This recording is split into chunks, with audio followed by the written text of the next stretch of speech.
கிறிஸ்து இயேசுவில் பிரியமான சகோதர சகோதரிகளே, நம்முடைய வாழ்க்கை பயணத்தில் இன்று எலியா இறைவாக்கினர், பவுலடியார், இயேசுவை பின்பற்றிய மக்கள், சீடர்கள் இணைந்து கொள்கிறார்கள். நம்முடைய வாழ்க்கையை அர்த்தப்படுத்தும், எளிதாக்கும், நிறைவுள்ளதாக மாற்றும் ஒரு சிறிய உந்து சக்தி, உற்சாகப்படுத்தும், தூக்கிவிடும் வார்த்தை, உடனிருப்பு தேவைப்படுகிறது. யார் தருவார்? எங்கிருந்து வரும்? 2019 வருடம் நடந்த மாரத்தான், அதாவது நெடுந்தூர ஓட்ட போட்டி இறுதி கட்டம். கெனத் கிப்கெமோய் திடீரென்று கால் வலி, செயலிழந்து போனது போல உணர்வு, இறுதி எல்லை கோட்டை கடக்க ஒரு சில மீட்டர் தூரம் முடியாதோ, பதறி கீழே விடுகிறார். தவழ்ந்தாவது கடந்து விடலாம், விடாமுயற்சி கொண்டு போராடுகிறார். பல வீரர்களும் அவரை கடந்து ஓடுகிறார்கள்.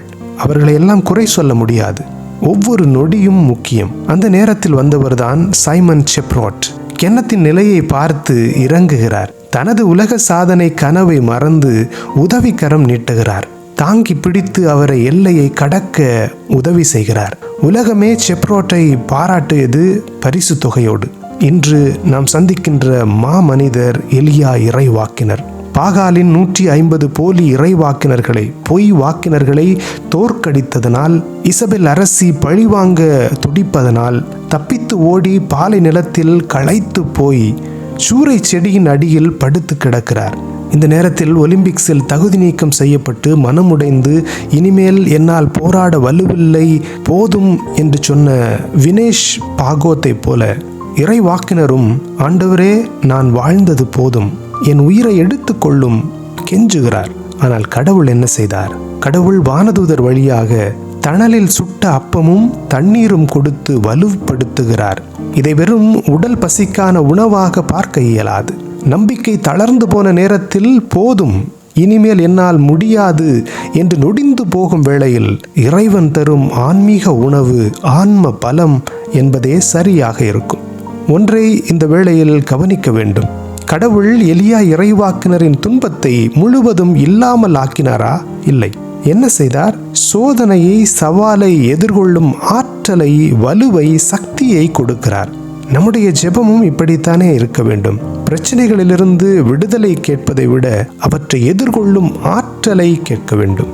2 வழிகளில் இன்றைய இறை வார்த்தை செய்தியை வாழ்வாக்க முயற்சி செய்யலாம். 1.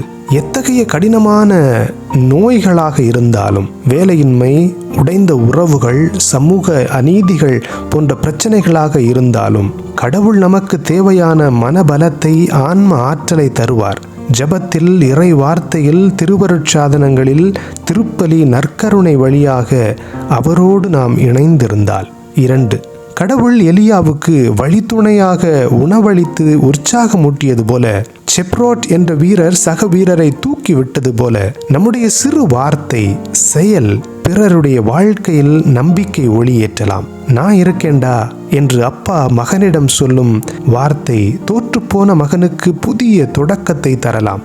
ஒன்றும் பிரச்சனை இல்லம்மா, பார்த்துக்கலாம் என்ற அம்மாவின் வார்த்தை உடைந்து போன மகளுக்கு புதிய தெம்பை தரலாம்.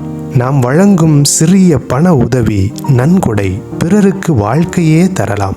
சிறிய அப்பத்துண்டு உலகத்தின் உணவானது போல நம்முடைய சிறிய செயல்கள், உதவிகள் பிறருக்கு வாழ்வாகட்டும். ஆமென்.